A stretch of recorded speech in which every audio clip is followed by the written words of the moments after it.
E para quem não estava esperando, quem chegou na final da Copa do Brasil 2025 foi Vasco e Corinthians, Corinthians e Vasco.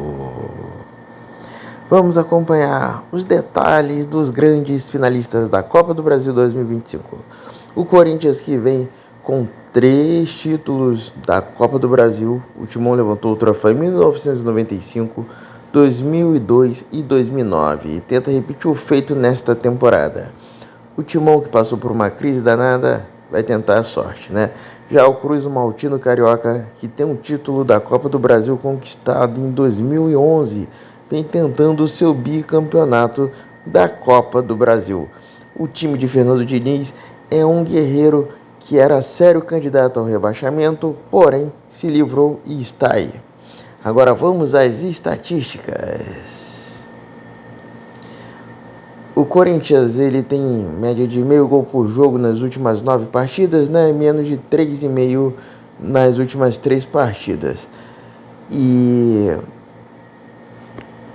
esse meio gol no primeiro tempo dos jogos do Corinthians, fazer pelo menos um gol ou sofrer um gol no primeiro tempo, é normal. Já o time do Vasco sofreu um ou mais gols nos últimos 9 jogos. Então, já é um fator, né? Então, vamos lá. Nos últimos 10 jogos, o Corinthians ele teve 1,40 pontos, o Vasco 0,9 vitórias. O Corinthians teve 40% das vitórias, o Vasco 30%.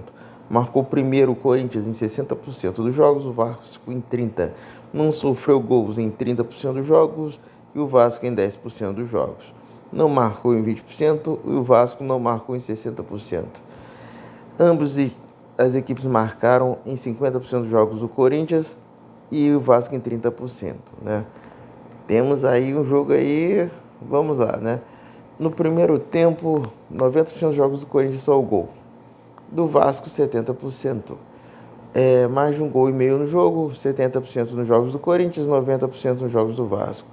2,5, 50% nos jogos do Corinthians, 60% nos jogos do Vasco. Menos de 3,5, 80% nos jogos do Corinthians, 70% nos jogos do Vasco. Vitórias no primeiro tempo, 50% para o Corinthians, 20% do Vasco. Empate, 10% para o Corinthians, 30% para o Vasco.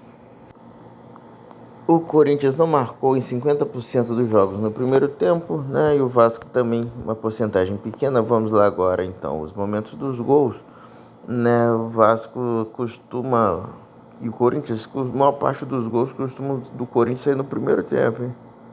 Ou ele toma ou ele faz, né? Ele costuma tomar também entre 60 minutos do segundo tempo, né? E costuma marcar também ali entre os 76 minutos.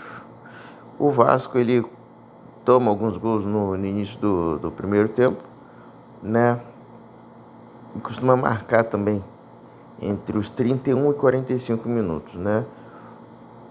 O forte do Vasco... Rapaz, o Vasco é meio complicado ali, hein? Pode ser que o Corinthians surpreenda, porque o Vasco costuma tomar no momento que o Corinthians costuma crescer no jogo e marcar. É um fato que o Diniz pode tentar mudar, né? O Corinthians marca 40% dos gols após 75 minutos e o Vasco 20% dos gols. Ele concede 20% e o Vasco concede 50%. O Corinthians marcou primeiro e venceu 4 e o Vasco venceu 2, né? Perdeu nenhuma. O Corinthians, quando sai na frente, o Vasco perdeu 1, empatou 2, concedeu primeiro o 0 Corinthians, né? E não venceu. E venceu 0, né? Na verdade, o Vasco 1, perdeu 4 o Corinthians e o Vasco perdeu 6. E empate 0-0. Então, para essa final aí, o Corinthians tem um leve favoritismo contra o Cruz Maltino Carioca, o Vasco da Gama. E aí, seguidor, o que você acha dessas estatísticas? O que você vem pensando aí sobre isso? Pelas estatísticas não ganham jogo, né? Porém, ajuda. Vamos lá, no último duelo entre Vasco e Corinthians, Corinthians e Vasco, o Vasco ganhou uma do Corinthians nos últimos 5 jogos pelo Brasileirão, né? Tanto em casa ou fora, né? Agora vamos ver o Corinthians em casa. O Corinthians não perdeu nos últimos 6 jogos, né? O pior resultado foi um 0-0 em casa contra o Vasco. Vai pintando o favorito, hein? Vamos lá, o Vasco jogando em casa contra o Corinthians. Perdeu de 3-2, venceu uma de 2-0, né? E perdeu de 4-2, perdeu de 2-1, 1-1 e depois tomou uma goleada também mais antiga. Então, nos últimos 6 jogos, o Vasco ganhou uma, empatou uma. O resto é tudo vitória do Corinthians. Então, vascaíno, o que você acha, né? Vamos lá, o Corinthians ele vem com Hugo Souza, Mateuzinho, Ramalho, Gustavo Henrique e Matheus Bidu. O Carrilho, o Maicon no meio campo e Bidon.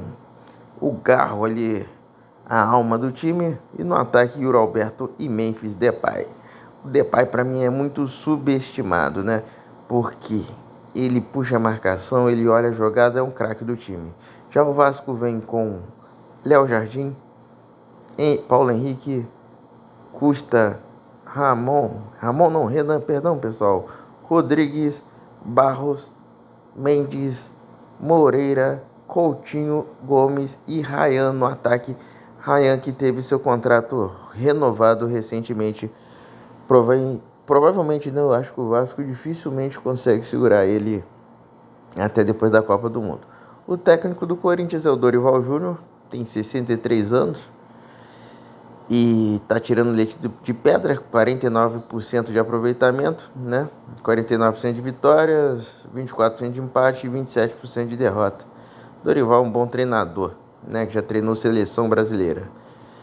E tá tirando leite de pedra nesse time do Corinthians aí, que é um time meia boca que estaria brigando para ser rebaixado na mão de qualquer outro treinador por aí. Dorival tem muito talento, é um brasileiro, um dos melhores treinadores brasileiros da atualidade, né? Então o Fernando Diniz também, que não fica para trás, né? Tá tirando leite de pedra do Vasco, tem aí 41% de vitórias, 25% de empate e 34% de derrotas. Fernando Diniz tem 51 anos, também tem costume de fazer trabalhos excepcionais, tirando leite de pedra em alguns times que só Jesus na causa.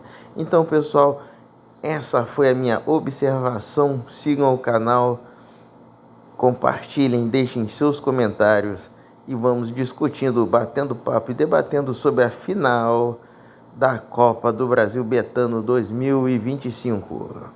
Se você acha que eu esqueci de alguma coisa, quer falar algo, quer deixar sua opinião, quer xingar, quer criticar, quer provocar o rival, deixe seu comentário. Então, tamo junto, é só o começo e até o próximo vídeo. Valeu!